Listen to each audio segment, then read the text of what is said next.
Je suis, je sais pas, designer essentialiste, mais dans l'essentiel, c'est pas l'idée du minimum. J'aime pas le minimum, c'est un petit peu mesquin.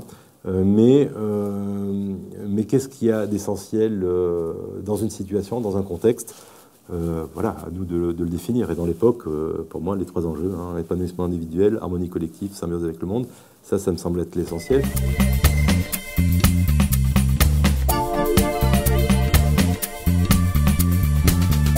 Aujourd'hui, il me semble que une révolution s'annonce avec toutes les crises que l'on voit.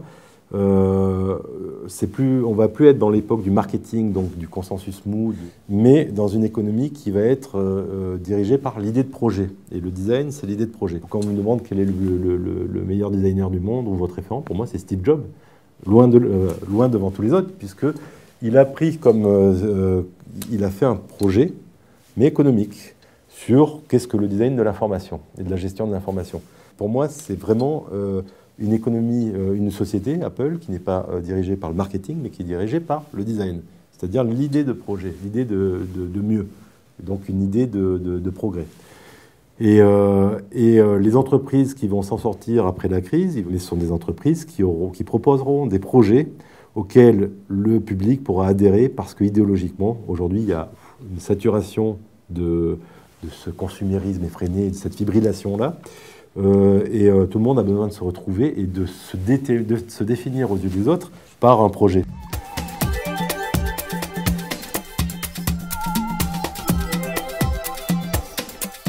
L'humanité détruit tout ce qu'elle convoite. C'est systématique. Alors, c'est la même chose pour l'hôtellerie. On veut aller dans un site naturel, vierge, pour découvrir l'émerveillement de la nature et voir la beauté du monde. On y met un hôtel, 10 ans de succès, ça fait 10 km de plage ou de désert colonisé. Alors le projet, bien, c'est l'idée de comment découvrir le monde sans laisser de traces, redécouvrir l'émerveillement du voyage et de la découverte du monde.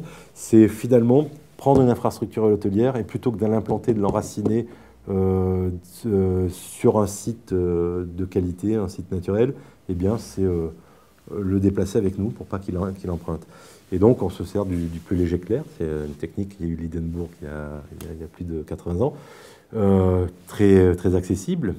Et donc, c'est un ballon dirigeable qui déplace des infrastructures, qui permet de voler de 1000 mètres à 10 mètres d'altitude, se poser où on veut. Donc, on a là une grande liberté de rayon d'action. On peut survoler l'Amazonie, l'océan, faire un safari en Afrique, mais sans du tout impacter le site.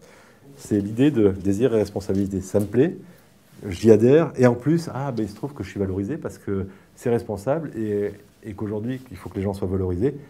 Et c'est bon pour le monde et c'est bon pour l'économie, donc c'est bon pour tout le monde.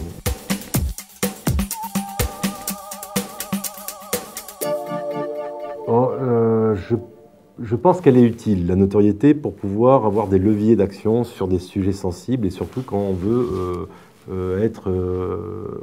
casser toutes les frontières et les idées reçues et les frontières d'intervention. Donc aujourd'hui, grâce à cette notoriété ou une certaine forme de notoriété, je peux travailler sur des stratégies de marque de gros groupes industriels et c'est pas parce qu'ils sont gros, c'est parce qu'ils ont une influence sur le monde. C'est pour ça que ça m'intéresse. Alors quand vous me citez B&B ou Cassina, on est dans le mobilier et dans un exercice assez limité de ce qu'est le design, puisque les données n'ont pas changé depuis l'après-guerre. C'est pas un lieu d'expression incroyablement porteur. Mais de travailler avec des entreprises comme ça permet d'avoir l'autorité de convaincre des industries de masse qui sont juste tenues par des actionnaire et qui, eux, n'ont pas d'avis. Alors si vous êtes un spécialiste du beau, ils vont dire « Ah bon, on lui fait confiance ». Et donc il faut avoir la confiance des gens c'est l'économie de la communication. Je suis souvent sollicité par des entreprises qui essayent de s'acheter une étiquette développement durable. On voit le développement durable est rattaché à la direction de la communication. Donc quand c'est comme ça, je dis non tout de suite. Je leur dis écoutez, quel est l'enjeu pour vous? Si l'idée de développement durable n'est pas rattachée à la recherche et au développement, et puis finalement à la stratégie de l'entreprise en termes de contenu et pas en termes d'image, il n'y a rien à faire. Aujourd'hui, on en est là, mais c'est des mutations lentes. C'est-à-dire que ça devient un peu tendance, ça va devenir un passage obligé. On va s'acheter d'abord une image, et puis finalement, ça rentrera aussi dans les process et dans les propositions. Il faut être un peu patient. Je suis un peu impatient, mais il faut être un peu patient.